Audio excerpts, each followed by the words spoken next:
அனைவருக்கும் இனிய காலை வணக்கம். திருமூலரின் திருமந்திரத்தில் 4ஆம் தந்திரத்தில் 13வது அத்தியாயம் நவாக்கரி சக்கரம் பாடல் 1320 என்று பார்த்துக் கொண்டிருக்கின்றோம். பாடல் இருக்கின்றது. சௌமுதல் அவ்வோடு அவ்வுடனாங்கிரி கௌமுடும் ஐயோடும் கலந்திரி சிறிவென்று ஒவ்வேடுங்கிலே மந்திர பாதமா செவ்வுள் எழுந்து சிவாய நமவென்னே. சௌமுதல் அவ்வோடும் அவ்வுடன் ஆம்கிரின் கவ்வுடன் ஐமும் கலந்திரும் ஸ்ரீமென் ரொவ்வில் ஸ்ரீம் என்றொவ்வில் எழும் கிளீம் மந்திர பாதமா செவ்வுள் எழுந்து சிவாய நம என்னவே. இதன் விளக்கமாக சரவணனையா தளத்திலிருந்து சௌம் எனும் அச்சரம் முதலாக ஔம் எனும் அச்சரத்தோடு சேர்ந்து ஔம் எனும் அச்சரத்தின் உள்ளும் இறுதியில் கௌம் எனும் அச்சரத்தின் உள்ளும் ஐம் எனும் அச்சரத்தின் உள்ளும் ஒன்றாக கலந்து ஹ்ரீம் எனும் அச்சரமாகவும் ஸ்ரீம் எனும் அச்சரமாகவும் வெளிப்பட்டு ஓம் எனும் அச்சரத்தில் இருந்து எழுகின்ற கிளீம் எனும் அச்சரம் வரை உள்ளது. இந்த 9 அச்சரங்கள் கொண்ட மந்திரத்தை முதலாக கொண்டு மந்திரத்தை செவிப்பதற்கு ஏற்ற சமயத்தில் மனதை ஒருநிலைப்படுத்தி இந்த மந்திரத்தை சொல்லி பின்பு சிவாய நம என்று தொடர்ச்சியாக சொல்லுங்கள். இது சரவணையா தளத்துல கொடுத்திருக்கிற விளக்கம். ஒரு தேவாரம் .org கொடுத்திருக்கிறது. சௌம் என்பது முதல் என மேற்கூறிய அவற்றோடு ஔம் ஆம் கிரீம் கௌம் ஐம் கிரீம் ஸ்ரீம் என்பவை முறையே தொடர்ந்த பின் கிளீம் என்பதை மந்திரத்தின் முடிவெழுத்தாக வைத்து ஒவ்வொரு முறையும் சிவாய நம என்று சொல். நவாக்கரி சக்கர வழிபாடு கைவரும். இது தேவாரம் .org கொடுத்திருக்கிற விளக்கம். கௌரி அம்மா வணக்கம். நன்றிங்க ஐயா. அனைவருக்கும் அன்பு வணக்கம். ஓம் நந்தியம்பெருமான் திருவடி போற்றி. ஓம் திருமூலர் திருவடி போற்றி. ஓம் நம சிவாய. இன்றைக்கான மந்திரம் 1320. சௌமுதல் அவ்வோடு ஹவ்வுடன் ஆம் கிரீம் கவ்வுள்ளும் ஐயுள்ளும் கலந்து ஹ்ரீம் ஸ்ரீம் என்று ஒவ்வில் எழும் கிளீம் மந்திர பாதமாக செவ்வுள் எழுந்து சிவாய நம என்னே. இதுக்கான commentary. The Navakshari announced by Tirumular is known as Suddha Navakshari. This is different from the Sakta Tantra mantra, the Sakta sex mantra அப்படின்னு போட்டிருக்காங்க. அந்த சக்தனா அந்த சக்தி தேவியோட மந்திரத்துலேருந்து இந்த திருமூலரோட நவாக்ஷரி மந்திரம் வேறுபடும் அப்படின்னு சொல்லியிருக்காங்க. சரி, இப்போ சௌமுதல் அவ்வோடு ஹவ்வுடன் ஆம் கிரீம் இந்த ஃபர்ஸ்ட் 4 மந்திரங்களை சொல்றாங்க. சௌம் ஔம் ஹௌம் கிரீம் இந்த மந்திரத்தை சொல்றாங்க. இந்த 4ம் அதனுடன் சேர்ந்து ஒன்றும் அதனோடு உடனாம் கிரீம் இதோட சேர்ந்து அப்படின்னு ஃபர்ஸ்ட் இந்த 4 மந்திரத்தை சொல்றாங்க. சௌம் ஔம் ஹௌம் கிரீம். இதை அடுத்த லைன்ல கவ்வுள்ளும் ஐயுள்ளும் கலந்து ஹ்ரீம் ஸ்ரீம் என்று அடுத்த 4 பீஜ மந்திரங்களை சொல்றாங்க. கௌம் ஐம் ஹ்ரீம் ஸ்ரீம் இந்த 4 பீஜ மந்திரங்களும் ஒன்னோடு ஒன்று கலந்து அதனுள் இது அந்த மாதிரி கலந்து இருக்கிறது அப்படின்றத அடுத்த 4 பீஜ மந்திரங்களையும் சொல்றாங்க. 3வது வரி ஒவ்வில் எழும் கிளீம் மந்திர பாதமாக. ஒவ்வில்னா இணங்கி இல்லை பொருந்தி ஒத்திசைவோடு இந்த 8 மந்திரங்களோட கிளீம் மந்திரமும் பொருந்தி இணங்கி அதனோட சேர்ந்து எழும் கிளீம் மந்திர பாதமாக. மந்திர பாதமாக அப்படின்னா பாதமாகன்றதுக்கு மீனிங் அடியிடம், அதாவது பேஸ். இதெல்லாம் தான் பேஸ் மந்திரங்களா இந்த நவாக்கரி மந்திரத்துல இருக்கு. அப்படி இந்த 9 பீஜ மந்திரங்களும் அப்படிங்கிற மாதிரி நான் பார்க்குறேன். மந்திர பாதமாக இந்த 9 பீஜ மந்திரங்களும் மந்திர பாதமாக அடி மந்திரமாக, பேஸ் மந்திரமாக இருக்கு அப்படின்றது. செவ்வுள்னா செம்மையாக, செம்மையாக சிறந்த முறையில். சிறந்த இங்க வந்து எப்படி வரும் அப்படின்னா, அது வந்து சரியான உச்சரிப்பும், சரியான உணர்வோடும் அந்த மந்திரத்தை, இந்த பீஜ மந்திரத்தை சொல்லும்போது, அது சிறந்த முறையில் எழுந்து சிவாய நமவென்னே. இப்ப அந்த சிறந்த முறையில் இந்த 9 பீஜ மந்திரங்களையும் நம்ம எழுந்துனா நம்ம தான் எழச் செய்யுது. சிவாய நமவென்றே அது சொல்லும். அதாவது சிவாய நமன்னு அதோட சேருங்க அப்படிங்கிறது. அதை வந்து இவங்க திருமூலர் வந்து கொஞ்சம் ஜாலியா சொன்ன மாதிரி இருக்கு. நான் அதுதான் உணர்றேன். இப்படி சொல்லலாமான்னு தெரியல எனக்கு. கொஞ்சம் ரிலாக்ஸ்டா சொன்ன மாதிரி இருக்கு. ஒரு சீரியஸ்னஸோட இல்லாம அது எனக்கு எப்படி, அதுதான் நான் உணர்றேன். அந்த உணர்றதை நான் அப்படியே சொல்றேன். ஒரு ஈஸியா சொன்ன மாதிரி இருக்கு. அது எனக்கு கரெக்டா கூட சொல்ல வரல. எப்படி சொல்றாங்க அப்படின்னா, இப்ப இந்த 9 பீஜ மந்திரங்களையும் சொல்லிட்டாங்க இல்லையா? இந்த 9 பீஜ மந்திரங்களும் செம்மையான முறையில அதுவே எழுந்து வர்றதா சொல்றாங்க. எழுந்து வர்றதா, எப்படி எழுந்து வருது அப்படின்னா, சிவாய நமவென்றே எழுந்து வருது அப்படிங்கிறது எனக்கு வந்து ஒரு ரிலாக்ஸ்டு ஃபீலிங்கோட சொல்ற மாதிரி இருக்கு.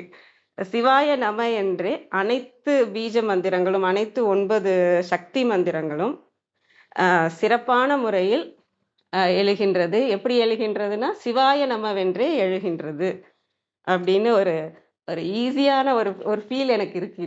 இந்த பாட்டை பார்க்கும்போது இது எதனால எனக்கு கொடுக்குற மெசேஜா என்னன்னு தெரியல. ஒரு சீரியஸ்னஸ் தேவையில்லை, ஜாலியா இருங்க, ஃப்ரீயா இருங்க, மைண்டை வந்து ரிலாக்ஸா வச்சுக்கோங்க அப்படிங்கிற மாதிரி இல்லை இது யாருக்கான ரத்னகுமார் ஐயா சொல்ற மாதிரி இது யாருக்காவது சேர்றதா என்னன்னு தெரியல. எனக்கு வந்து இந்த மந்திரம் வந்து ஒரு ஈஸியான ஒரு சந்தோஷமா சொல்ற ஒரு மந்திரமா, ஒரு ஃபன் மோட்ல சொல்ற மாதிரியும் இருக்கு. அது எதனாலன்னு தெரியல. அனைவருக்கும் நன்றி. கிருத்திகாமா வந்திருக்காங்களா? எனக்கு காமிக்கல. கிருத்திகாமா ஒரு சின்ன ஒரு கேள்வியோட இந்த அச்சரங்கள் இப்ப இதெல்லாம் சொல்லியிருக்காங்க. இது பொதுவா இந்த அச்சரங்கள் பெரும்பாலும் எல்லாருமே கேள்விப்பட்டிருப்பாங்க. எங்கன்னா கந்தசஷ்டி கவசத்துல ஐயும் கிளியும் அடைவுடன் சவும் உயிரொலி சவும் உயிரையும் கிளியும் சவும் கிளறொலியையும் நிலை பெற்று நித்தமும் பெரும்பாலும் எல்லாரும் இந்த கேள்விப்பட்டிருக்காங்க. அந்த இதை வந்து இந்த இதுல நாம பாக்குற மாதிரி தெரியுது. இந்த திருமந்திரத்தை பத்தி நிறைய இதுல பார்க்கும்போது திருமந்திரத்துல இருந்து தான் எல்லாமே எல்லா இதுவுமே சொல்லியிருக்காங்க. திருவாசகமா இருக்கட்டும், திருக்குறளா இருக்கட்டும், எல்லாருமே இதுல இருந்து எடுத்திருக்கிறது தான் நிறைய இதுல சொல்லும்போது சொல்லியிருக்கிறாங்க.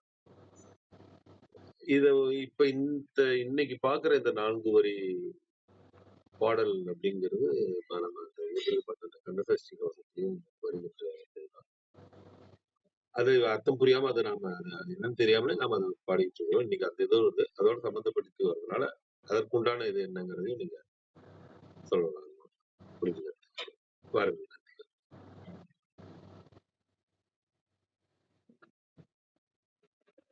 நான் நீங்க என்ன கேட்டீங்கன்னு எப்படி புரிஞ்சுக்கிட்டான்னு சொல்றேன்.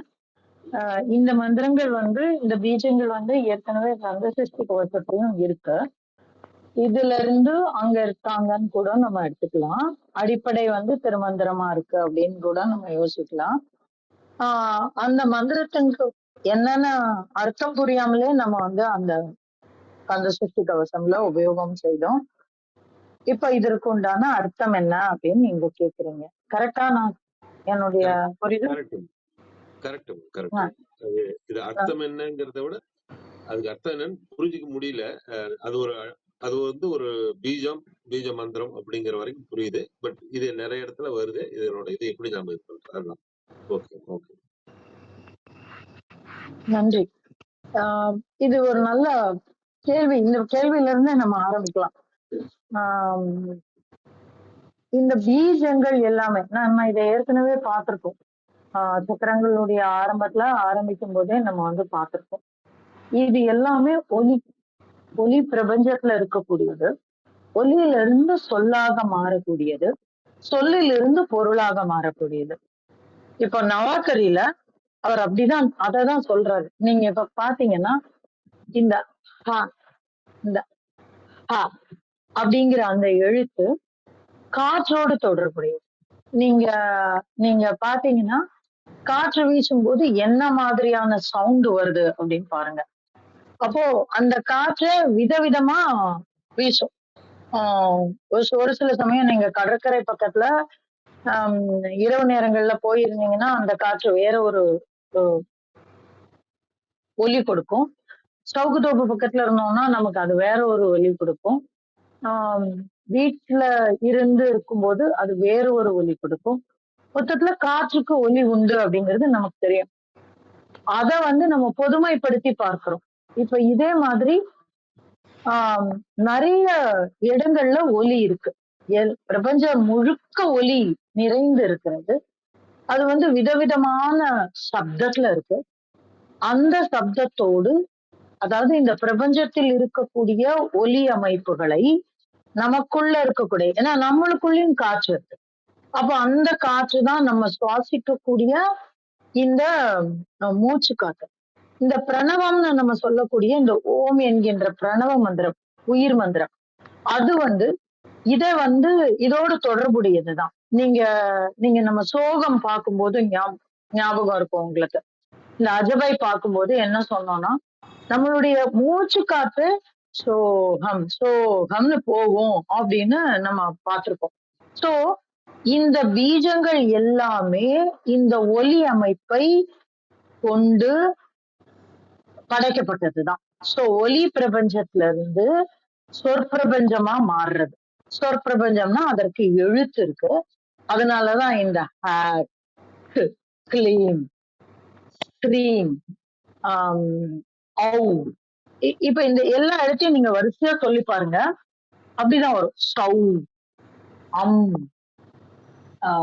கிரீமே கிரீமே ரெண்டு விதமான கிரீம் இருக்கு.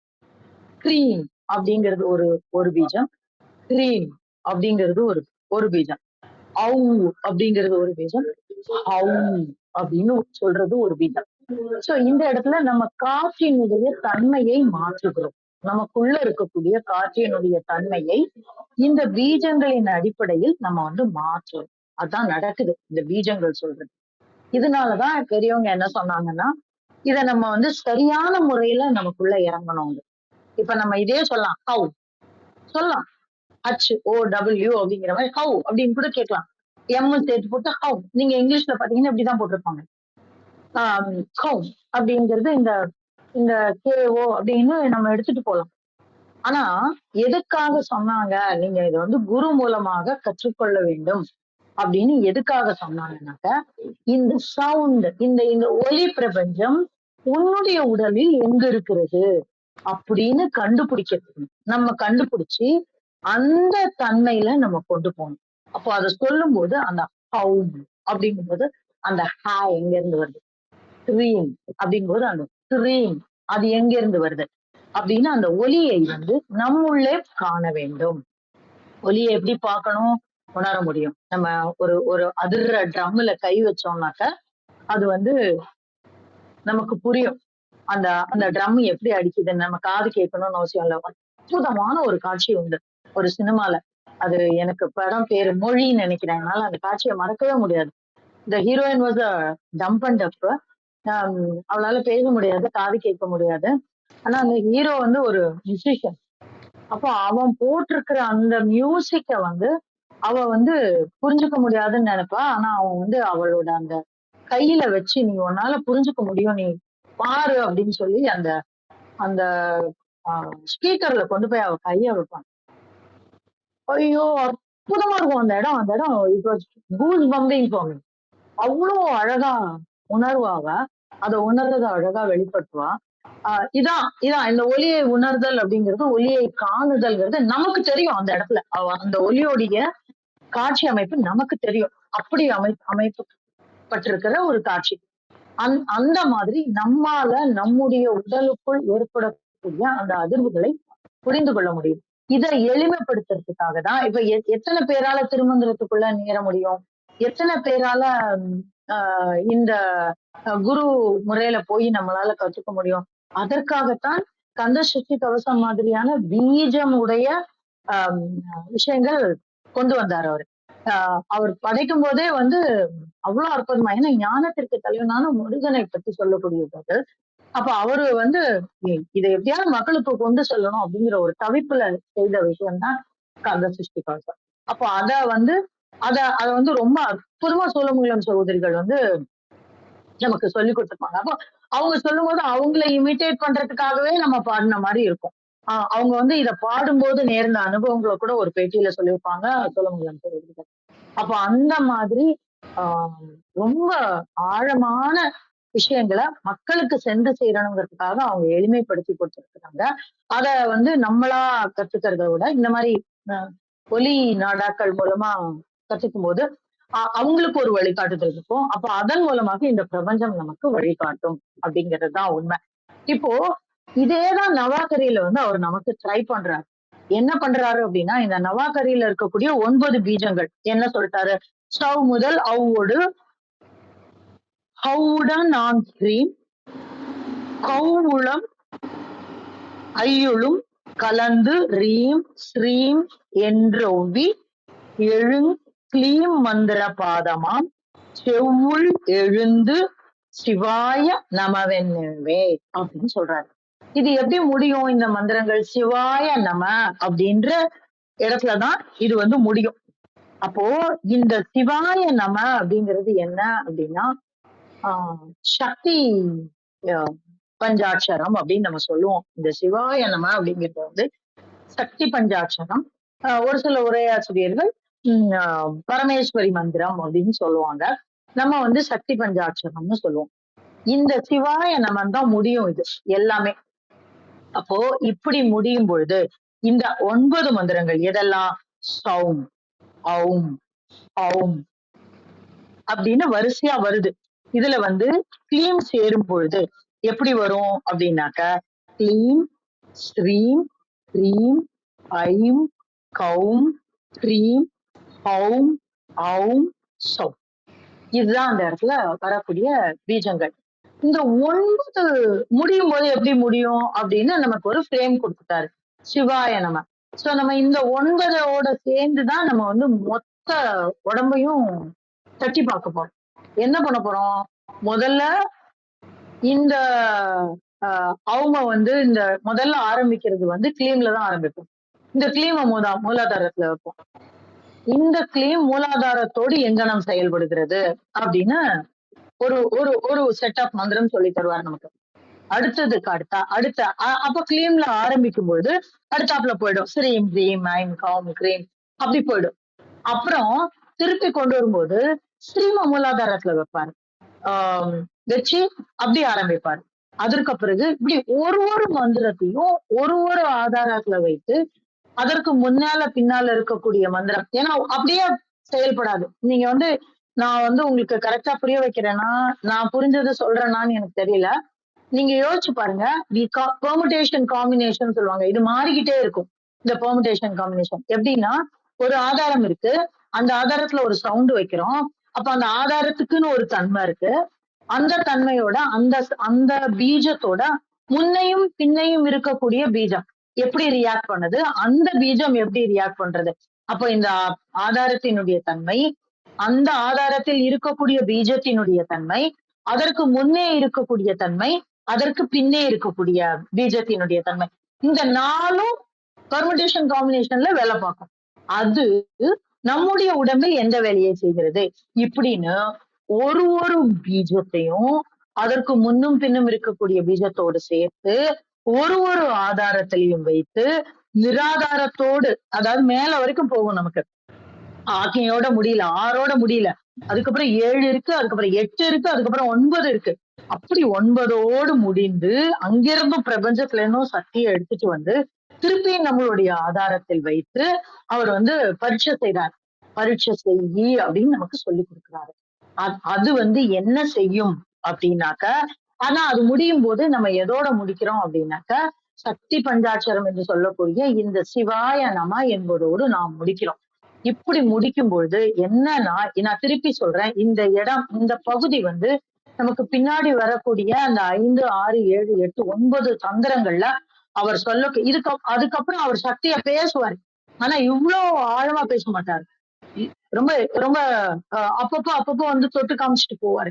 எதுக்காக நான் சொல்றேன்னா, இந்த இடத்துல நம்ம எப்படி சக்தியை உள்வாங்குகிறோமோ அத பொறுத்துதான் நம்மளுடைய அவர் வந்து அத நமக்கு அப்படி அடர்வா தராரு. எதற்குன்னா அதுக்கு ப்ரிப்பேர் பண்றாரு நம்மள. அப்போ இந்த இடத்துல உலகத்தில் இருக்கக்கூடிய அத்தனை அதிர்வுகளும், இந்த உடம்பே சக்தி தான். இந்த உலகத்துல இருக்கக்கூடிய அத்தனை அசைவுகளும், ஒலியும், சொல்லும், பிரபஞ்சமும், சொற்பிரபஞ்சம், ஒலி பிரபஞ்சம், பொருள் பிரபஞ்சம் எல்லாமே சக்தி அப்படிங்கிறத இந்த இடத்துல நமக்கு நிரூபிச்சுட்டு அதை உன் உடம்புல உணருன்னு சொல்லி அவர் வெளிக்கொண்டு போறாரு நம்மள. அப்படி செய்யும் பொழுது இது என்ன நடக்கும் அப்படின்னா, செவ்வுள் எழுந்து அப்படின்னு சொல்றாரு. செவ்வுள் அப்படின்னா நம்ம இந்த இடத்துல வந்து இந்த இந்த இந்த செவியும் தாடையும் சேரக்கூடிய பகுதியை தான் செவ்வுள் அப்படின்னு சொல்லுவோம் நம்ம. இத வந்து நிறைய பேர் வந்து செம்மையாக அப்படின்னு கூட பொருள் கொடுத்திருப்பாங்க. ஆனா நம்ம வந்து நம்ம கிராமப்புறங்கள்ல ஒரு சொல்லோட உண்டு, செவுள்ள ஒண்ணு கொடுத்தா தெரியும் அப்படிம்பாங்க. அது என்ன செவுள் அப்படின்னா தாடை. அந்த தாடை தான் அந்த இடத்துல வந்து நம்ம செவுள். தாடைனா இந்த நம்ம வந்து இப்ப சொல்றது வந்து இந்த இந்த வாயை சுற்றி இருக்கக்கூடிய அந்த இந்த அது என்ன சொல்லுவோம், சின் பகுதியை தான் நம்ம சாடைன்னு சொல்றோம். இந்த சின்னுல இருந்து இந்த காதோட நுனி வரைக்கும் இருக்கக்கூடிய இந்த பகுதி இருக்கு பாத்தீங்களா, அந்த ஒரு சின்ன ஒரு 4 வரக்கிடை பகுதி, அது வந்து செவுள். அப்ப இந்த நாதத்தோடு தொடர்புடைய, காதுனா நமக்கு நாதத்தோடு தொடர்புடைய அந்த செவ்வுள் எழுது. அப்போ அந்த ஒலியானது எங்க வரைக்கும் நம்மை வந்து நிரப்புகிறது அப்படின்னு நம்ம புரிஞ்சுக்கணும். அப்படி நிரப்பும் வண்ணம் நாம இந்த மந்திரங்களை சொல்லணும் அப்படிங்கிறது ஒண்ணு. அதனால அந்த செவ்வுள் அப்படிங்கிறதுக்கு அப்படியும் ஒரு பொருள் இருக்கு. இத வந்து நம்ம சக்தியில வந்து நம்ம இதுக்குன்னு ஒரு தேவதை இருக்கான், அவ பேரு வந்து நகுலி. அந்த நகுலியோடைய இடம் என்னதுன்னா ஓஷ்டாபிதானம் அப்படின்னு சொல்லுவாங்க. இந்த மொத்த பகுதியும் அவளுடைய பகுதி. அது இந்த இந்த இந்த மூக்குல இருந்து ஆரம்பிச்சு இந்த செவ்வுள் வரைக்கும் வந்து கீழே இந்த மூக்குல இருந்து ஒரு வட்டம் போடுங்க, இந்த காது வரைக்கும் எடுத்துட்டு வாங்க. அந்த எவ்வளவு தூரம் நம்ம அந்த வட்டத்தை எடுக்கிறோமோ அதே வட்டம் கீழே வரைக்கும் தொண்டை வரைக்கும் எடுத்துட்டு வாங்க. திருப்பி இந்த காதோட முடிங்க, ஒரு ஓவல் ஷேப் வரும். அது வந்து ஓஷ்டாபிதானம் அப்படின்னு சொல்லுவாங்க. அதுல என்னெல்லாம் பகுதி இருக்குன்னா இந்த பகுதிகள்லாம் இருக்கு. அதை காக்கக்கூடியவள் யாரு அப்படின்னா நகுலி. அவளுக்கு ஒரு முக்கியமான இடம் இருக்கு. அவள் வந்து ராஜமாதங்கியினுடைய அங்க தேவதையாக நம்ம வந்து வணங்குறோம். அவ வந்து நம்மளுடைய இந்த சொற்பிரபஞ்சத்திற்கும் ஒலி பிரபஞ்சத்திற்கும் இருக்கக்கூடிய அந்த தொடர்பை வந்து அவள் நமக்கு ஏற்படுத்தி தருகிறாள். லலிதோபியாத்தானத்துல அவளுடைய மிகப்பெரிய பகுதி இருக்கு. இவளுடைய இது வந்து கீரி, உங்களுக்கு எல்லாம் தெரிஞ்சிருக்கும்னு நினைக்கிறேன். கீரி பிள்ளைன்னு சொல்லுவோம்ல, அது வந்து அவளுடைய வாகனமாக சொல்லப்படும். அற்புதமான தேவதை அவள். சரஸ்வதியினுடைய ஒரு அங்கம் அப்படின்னு கூட நம்ம எடுத்துக்கலாம், நமக்கு ரொம்ப எளிதா புரியணும் அப்படின்னு. நான் இதை வந்து ஏற்கனவே திருப்புரையில சொல்லியிருக்கேன். இத்தனை தெய்வங்களையும் நம்ம வந்து இந்த காலகட்டத்துக்கு ஏத்த மாதிரி வேற வேறு பெயர்களோடு வைத்துக்கிறோம். நம்ம சரஸ்வதினா இப்ப நம்ம கலைகளுக்கு படிப்புக்கு ஆதாரமானவள் அப்படின்னு நம்ம வச்சுட்டோம். ஆனா அந்த தேவிக்கு நம்ம வந்து நிறைய அங்கம் வைத்து எத்தனை விதமான சரஸ்வதி இருக்காமோ நம்ம அந்த இடத்துல பார்த்தோம் இல்லையா திருப்புறையில. அந்த மாதிரி இவள் சரஸ்வதியின் அங்கமாக இருக்கக்கூடியவள், ராஜமாதங்கிய கலைகளுக்கு அங்கமாக இருக்கக்கூடியவள் தானே. அதனால அவளுடைய அங்க தேவதை இவள். அந்த இடத்த சொல்லக்கூடியது. சோ இந்த மொத்தத்துல இந்த 9 பீஜங்களை நமக்கு முதல்ல சொல்லி கொடுக்குறாரு. இந்த 9 பீஜங்களோடு எங்கனம் இந்த எங்க வரைக்கும் அது நிறையணும், அது நிறைந்தால் என்ன கிடைக்கும், இம்மை மறுமைக்கான பலன் கிடைக்கும் அப்படிங்கிறாரு. அப்ப இம்மைக்கான பலன் என்ன, நம்மளுடைய அஞ்ஞானம் விலகும், அஞ்ஞானத்தினால் ஏற்படக்கூடிய கவலை விலகும், அந்த கவலையை உண்டாக்கக்கூடிய தடைகள் விலகும். இத்தனையும் விலகினா நம்ம வந்து மறுமைக்கு உண்டான பலனையும் அடையலாம் இம்மையிலேயே அப்படிங்கிற ஒரு பொருளை வந்து சொல்லக்கூடியதுதான் இந்த மந்திரம். இதை நான் வரிக்கு வரி எக்ஸ்பிளைன் பண்ணணும்ன்ற அவசியம் இல்லை, வாசிச்சிருக்கீங்க. நான் அதனுடைய ஒரு கிராஸ் மீனிங் நான் சொல்லியிருக்கேன். இதுக்குல இருந்து ஒரு வரியும் நம்ம பார்க்கலாம். நன்றி நன்றி. நன்றிங்க அம்மா. சொல்லுங்க ரத்னகுமாரையா. இல்லைங்க, தொடருங்க. நன்றி கிருத்திகாமா. கௌரிமா நீங்க. நன்றிங்கம்மா, ரொம்ப அருமையான பார்வை, அருமையான விளக்கம். ரொம்ப அருமையா இருந்ததும்மா. நன்றிங்கம்மா. வாங்கய்யா வாசுதேவ கிருஷ்ணன் ஐயா. வணக்கம் ஐயா. இனிய வணக்கம். மகிழ்ச்சி. ஒரு விஷயத்தை பேசுகின்ற போது கிருத்திகா அவர்கள் சொன்னதை போல ஒரு கொஞ்சம் இது அறிவியல் பார்வையிலும் வந்து பார்க்கும்போது அது பொருந்தி வருவது தான் இங்கே விஷயம். இப்போ நமக்கு தெரியும் ஆக்சிஜன் அப்படின்னா அது நம்பரில் சொல்லும்போது அட்டாமிக் நம்பர் வந்து 8ன்னு சொல்லுவாங்க. நான் அந்த ஆக்சிஜனுக்குள்ளே தான் வந்து இப்போ அவங்க ஒரு இலையை பற்றி சொல்லுகின்ற போது சவுக்கு இலை சொன்னாங்க. சவுக்கு இலையை நீங்கள் வந்து பறித்து அதை பார்த்தீங்கன்னா அங்கங்க ஒரு பிளாக்ஸ் இருக்கும். பிளாக்னா ஒரு டிஃப்ரெண்ட்டான ஒரு மேடு மாதிரி இருக்கும். ஒரு ஒரு அரை அங்குலமா அப்படிதான் நான் நினைக்கிறேன். அந்த இலையே அப்படிதான் இருக்கும். ஸோ அந்த இலைக்குள்ள காற்று புகும்போது இந்த சத்தம் வருகிறது என்றால், இப்போ மற்ற இலைகள் எல்லாம் பார்த்தீங்கன்னா, ஒரு ஆல இலையா இருக்கட்டும், அரச இலையாக இருக்கட்டும், ஆனால் அந்த ஓசை வேறுவாக இருக்கிறது. அப்போ அந்த ஓசை என்பது அந்த பிரணவத்துக்குள்ள அடங்கி இருக்கு. அதனால தான் சொன்னேன். இது கெமிக்கல் காம்போனன்ட்ஸ்ல சொல்லணும்னா அட்டாமிக் நம்பர் 8ன்னு சொல்றாங்க. ஆனா இதனுடைய ஒரு தாற்பயம் என்ன நமக்கு எல்லாருக்குமே தெரியும். O2 அப்படின்னு சொல்லுவோம். அதாவது 2 ஆட்டம்ஸ் வந்து ஒரு கலர்லெஸ் கேஸ்ன்னு சொல்லுவாங்க. அது நார்மலா ஒரு டெம்பரேச்சர்ல, ஒரு பிரஷர்ல நமக்கு தெரியறதில்ல. ஆனா இத மீறி ஒரு ஒரு இடத்துக்குள் புகும்போதும் சரி, நமக்குள் புகும்போது அப்படின்னு நேரடியாக ஒரு பார்வைக்கு வரும்போது, அத நமக்குள்ள சவுண்ட் போகுது. அது நம்ம உணர்றதில்ல. இப்போ இந்த ஆதார சக்கரத்துக்குள்ள இந்த சவுக்கு இலைய வச்சுக்கிட்டே பார்க்கும்போது, ஆதார சக்கரம் என்பது ஒரு ஸ்டாண்டிங் பாயிண்ட்ஸ். அந்த இடத்துல காற்று வரும்போது, ஒட்டுமொத்தமான அந்த ரகசியத்த வந்து அவும் சவம் அவ்வும் கிளியும் சவ்வும் அப்படின்னு எல்லாம் வந்து இருக்குன்னா, இது எங்கிருந்து இந்த சவுண்ட வந்து இந்த இந்த பிஜிஎம்க்கு வந்து பிரிச்சாங்க? இது எப்படி முடியும் அப்படின்னா, அந்த காற்று நமக்கு வந்து இந்த மூச்சு குழாயிலேருந்து போயிட்டு வரும்போது, இந்த சவுண்ட வந்து எந்த இடத்துல வந்து இத வந்து நம்ம ஆ புரிஞ்சுக்க முடியும்? இது வந்து வாக்கு, வைகரி வாக்கு, தூல வைகரி வாக்குலேருந்து நேரா வரும்போது, இந்த சவுண்ட வந்து நம்ம வோக்கல் கார்டு அப்படின்னு சொல்லக்கூடிய இந்த இடத்துல தான் இத வந்து அந்த ஒலி அலைகள மாற்ற முடியும் அப்படின்னு சொல்றாங்க. ரொம்ப அற்புதமான ஒரு பார்வை. நான் இதை அறிவியல் பார்வையில் சொன்னாலும் கொஞ்சம் நீங்கள் ஆன்மீக பார்வையோடு ஒப்பிட்டு பார்த்துக்கலாம். ஏன்னா இந்த தொண்டையில எழுப்புகின்ற போது ஒரு விதமாக ஃபார் எக்ஸாம்பிள் ஒருத்தருடைய பெயரை சொல்லி அழைக்கிறோம். ஆனால் அந்த பெயரினுடைய சவுண்டை வந்து நீங்கள் வந்து புரிதலுக்குள் போனீங்கன்னா அப்போ இந்த இடம் புரிஞ்சிடும். இப்போ நான் வந்து கிருத்திகா அப்படின்னு சொல்றேன் அப்படின்னா, ரத்னா அப்படின்னு சொல்றேன்னா 2 பேரும் வந்து கண்டிப்பா ரெஸ்பாண்ட் பண்ணுவாங்க. காரணம் என்னன்னா, அது அவங்களுக்கான ஒரு புரிதல்.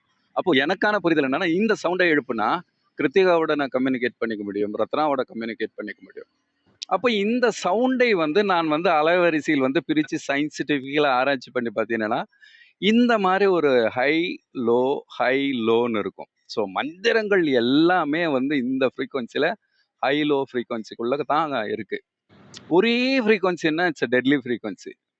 ஃபார் எக்ஸாம்பிள் இப்போ நீங்க ஒரு நாதஸ்வரத்துக்குள்ள போய்விட்டு, அந்த ஒரு ஹோல்ஸ வந்து பிளாக்கிங் அடைக்காம நீங்க நாதஸ்வரத்த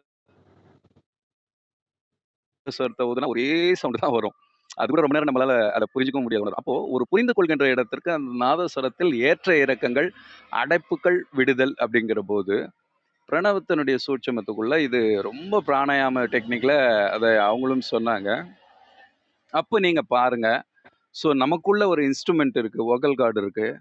அந்த வோக்கல் கார்ட வச்சுக்கிட்டு நம்ம இந்த மந்திரத்தை வந்து ரொம்ப அழகா எழுப்பி, நமக்குள்ளே ஏன்னா நமக்குள்ள தான் அதிர்வலைய நாம தான் உணர முடியும். நம்ம யாரும் கடத்தி விட முடியாது.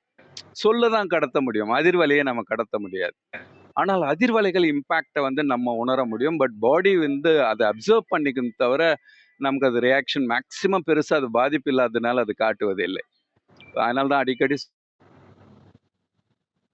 சொல்லிக்கொண்டே இருக்கிறேன். ஒரு வார்த்தை வெல்லும், ஒரு வார்த்தை கொல்லும். அப்படின்னா வார்த்தைக்குள்ள இருக்கின்ற ஓசை, ஓசைக்கு பின்னாடி இருக்கின்ற அதிர்வலை, அதிர்வலைக்குள் இருக்கின்ற உண்மைத்தன்மை. இப்போ இப்படிதான் நம்ம எல்லாத்தையுமே வந்து வாழ்நாள் முழுவதும் கடந்து வந்திருக்கோம். ஸோ மந்திரங்களை எழுப்புகின்ற போது, எழுந்து வருகின்ற இடத்தை உணர முடியாது. ஆனால் வோக்கல் கார்டு என்று சொல்லக்கூடிய அந்த தொண்டைக்குழியில் அதை நம்ம உணர முடியும். அந்த இடத்த புடிச்சுக்கணும். அந்த இடத்த புடிச்சுக்கிட்டு நீங்க மாற்றி, மாற்றி எழுப்புகின்ற போது, உங்களுக்குள் பல அற்புதங்கள் நடக்கும். உங்கள் உடலுக்குள் நடக்கின்ற அற்புதத்தை நீங்களே சாட்சியாக உணர்வீர்கள். அது உணர்கின்ற போது தான் இந்த இடம் புரியும். எப்பொழுதுமே நமக்குள் ஒரு இன்ஸ்ட்ருமெண்ட் இருக்கு, வோக்கல் கார்ட் இருக்கு. எல்லா மந்திரங்களையும் நம்மளால் சித்தி அடைய முடியும். ஆனால் அதற்கான நேர கால பொறுமையும், அந்த டெக்னிக்க வந்து பெரியவங்க மறைபொருளாக சொல்லியிருக்காங்க. கொஞ்சம் எக்ஸ்ப்ளோர் பண்ணி பார்த்தோம்னா, நம்ம கம்பேரிட்டிவ் மைண்ட் எல்லாம் விட்டுட்டு எக்ஸ்ப்ளோர் பண்ணி பார்த்தோம்னா, கண்டிப்பாக இதை புரிந்து கொள்ள முடியும்.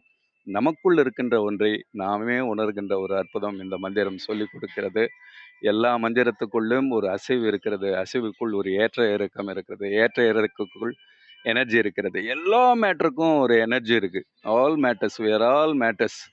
ஆனால் அந்த எனர்ஜியை புரிந்து கொள்கின்ற போது தான் இந்த மேட்டரில் இருக்கக்கூடிய புறத்தோலை நீக்கிவிட்டு உள்ளே இருக்கின்ற, என்னதான் அரிசி வந்து முழுமையாக நெல்லாக இருக்கின்ற போது சாப்பிட்டு விட முடியாது. அந்த புறத்தோலை அகற்றிவிட்டால் அதை பக்குவப்படுத்துகின்ற போது அந்த நெல்லை சோறாக சாப்பிட முடியும் என்றால், நமக்குள் இந்த விஷயங்களை சமைத்து நமக்குள் இருக்கின்ற புறத்தோள்களை அகற்றி அந்த உண்மையான நெல்லை பக்குவப்படுத்தி, இன்னும் சொல்ல போனால் அந்த ஹீட் எனர்ஜி கொடுத்து அரிசி வடிக்கின்ற போது அது சாதமாக மாறுகின்ற போது சாப்பிடுகின்ற ஒரு பக்குவமாக இருக்கட்டும். இதுவும் அதுவும் ஒப்பிட்டு பார்க்கின்ற போது எல்லாமே ஒரு அலைவரிசையில் ஒன்றாக பொருந்தும். இந்த ஆக்சிஜனுக்குள் எல்லாமும் இருக்கிறது. இத்தனை விஷயங்களை இயற்கை கொடுத்திருக்கிறது என்றால், அதை இழுக்கின்ற சக்தியும் அதை வெளிவிடுகின்ற சக்தியும் மூச்சு காற்றுக்கு இருக்கிறது என்றால், அதை இழுத்து வெளிவிடுகின்ற சக்தி மற்றும் ஒரு சக்தி நாம் பேசுகின்ற வார்த்தைகள், அந்த வார்த்தைகளில் இருக்கின்ற ஓசைக்குள் இருக்கின்ற அர்த்தம், விளங்கிக் கொள்கின்ற எதிரே இருக்கின்ற ஒரு நிலை, அழைக்கின்ற தூரத்துக்குள் இடைப்பட்ட இடைவெளியை உணர்ந்து கொண்டால், அழைக்கின்ற தூரத்தை மீறி இன்னும் டெக்னிக்கலாக போகின்ற போது, ஒரு டெலிஃபோனிக் கான்வர்சேஷனுக்குள் போகின்ற போதும் அந்த அசைவை வளர்ந்து கொள்கின்ற போதும் ஒன்றாகத்தான் இருக்கும். இடங்கள் பேச்சு தான், டிஸ்டன்ஸ் தான் வேற. ஆனால் கண்டிப்பாக சவுண்ட் ஃப்ரீக்வன்சி புரிந்து கொள்கின்ற இடத்தில் கண்டிப்பாக அதனுடைய விளக்கங்கள் நமக்குள்ளே பெரிய ஒரு கண்திறப்பை கொடுக்கும். நன்றி, வணக்கம்.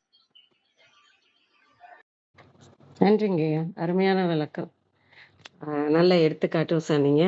அந்த பிராண சக்தியிலேருந்து ஒன்று ஒன்றா நீங்கள் அடுக்கிட்டு போனது ரொம்ப நல்லா இருந்தது. நன்றி. நீங்கள் கிருத்திகா அம்மா சொன்ன மாதிரி அந்த இதுக்கு நீங்கள் இன்னும் எக்ஸ்பிளனேஷன் கொடுத்த மாதிரியும் இருந்தது. இல்ல. ஐயோ, அவங்க சொன்னது எங்கெங்கயோ புடிச்சு சொன்னாங்க. ஏதோ எனக்கு பட்டது சின்னதா ஏதோ புரிஞ்சதை சொல்லியிருக்கேன். நன்றி. நன்றிங்கய்யா. நன்றி. விந்தியாம்மா வாங்கம்மா. வணக்கம் அம்மா. அனைவருக்கும் வணக்கம். ஓம் சிவசக்தி போற்றி, ஓம் திருமூலரே போற்றி. 1320வது திருமந்திரம், சக்கர எழுத்துக்கள் 9. திருமந்திரம்: சௌ முதல் அவ்வோடு கவ்வுடன் ஆம் கிரீம் கவ்வுளும் ஐயுளும் கலந்து ரீம் ஸ்ரீமென்று ஒவ்வில் எழுங்கிளி மந்திர பாதமாத் செவ்வுள் எழுந்து சிவாய நமவேனே. பொருள்: சௌ முதல் ஔ கௌ க்ரீம் கௌ ஐ ரீம் ஸ்ரீம் க்ளீம் ஆகிய 9 அட்சரங்களையும் மந்திரமாக கொண்டு உள்ளம் ஒத்து நிற்க சிவாய நம என்று தியானம் செய்து வழிபாடு தொடங்குக. செவ்வுள் என்பதன் பொருள் சிறப்பாக, பாதமா என்றால் வழியாக. கழக வெளியீட்டில் முதற்கண் சௌ ஔ கௌ க்ரீம் கௌ ஐ ரீம் ஸ்ரீம் க்ளீம் ஆகிய இவை 9 மந்திர உறுப்பாக கொண்டு செம்மையாக உள்ளெழுந்த முறையில் சிவய நம என கணிப்பாயாக. ஆதி மந்திரம் அஞ்செழுத்து என்பதும் அதனை உயிராகவும் ஏனைய மந்திரங்களை உடல் உறுப்புகளாகவும் கொண்டு வழிபடுக. அனைவருக்கும் நன்றி, வணக்கம். சிவசிவ. திருச்சிற்றம்பலம். நன்றிங்க அம்மா. வேற யாரும் எனக்கு தெரியல. ரத்னகுமார் ஐயா வாங்கய்யா. நான் ஒரு சின்ன விளக்கம் சொல்லிடுறேன். நகுலியம்மினுடைய வாகனம் வந்து கருடன், ஆனா அவளுடைய ஆயுதம் வந்து கீரி. அவளுடைய தன்மை வந்து கீரி. ஏன்னா அது பாம்புகளை வந்து கவ்வி எடுக்கக்கூடியது, கொல்லக்கூடியது. அப்போ அது அதனாலதான் அவங்கள வந்து நம்ம நகுலி அப்படின்னா கீரிக்கு அந்த சப்தமே வந்து கீரிக்கு உண்டானது. அதனால அவங்களுடைய தன்மை வந்து கீரியினுடைய தன்மை எப்படி பாம்பை எதிர்கொள்ளும் அப்படிங்கிறதுதான். ஆனா அவங்களுடைய வாகனம் வந்து கருடன். நான் பேசும்போது அவங்க வந்து கீரி தான் அவங்க வாகனம்னு நான் சொல்லிட்டேன். இப்போ அந்த வேகத்துல சொல்லிட்டேன். அந்த இடத்த நான் கரெக்ட் பண்ணிக்கிறேன். ரெண்டாவது நான் கொஞ்சம் டைம் எடுத்துக்கிறேன் இப்பெல்லாம் இந்த இது வரும்போது. நான் நாளையில இருந்து கொஞ்சம் ஃபர்டைல் பண்ண ட்ரை பண்றேன். அப்புறம் வாழ்தேவனையா வந்ததும் ரொம்ப சந்தோஷம். அவர் வந்து இன்னும் அழகான விஷயங்கள் நமக்கு ஆட் பண்ணி தருவாரு. நன்றி. நன்றிங்கம்மா. நன்றி கிருத்திகா. இல்ல நீங்க சொல்றது இந்த மாதிரி சொல்ற விஷயங்கள் தான் இன்னும் ஈஸியா நம்ம கொஞ்சம் புரிஞ்சுக்கிறதுக்கு ஈஸியா இருக்கு. சாதாரணமா படிக்கிறத விட இந்த மாதிரி உதாரணத்தோட சொல்லும்போது நாங்க கேட்டுக்கிறதுக்கு இன்னும் புரிஞ்சுக்கிறதுக்கு அடுத்த இதுக்கு போறதுக்கு இன்னும் உதவி இருக்கு. நன்றிங்கம்மா. அவ்வளவு நிறைய செய்வோம். திருமந்திரம் கேட்க ஓத பயில அறிவில் உணர்வில் தூய்மையும் ஆன்ம உணர்வும் துணிவும் சஞ்சலம் சங்கடமற்ற வாழ்க்கையும் இவன் மீது உண்மையான உணர்வு வருதலும் கிட்டும்.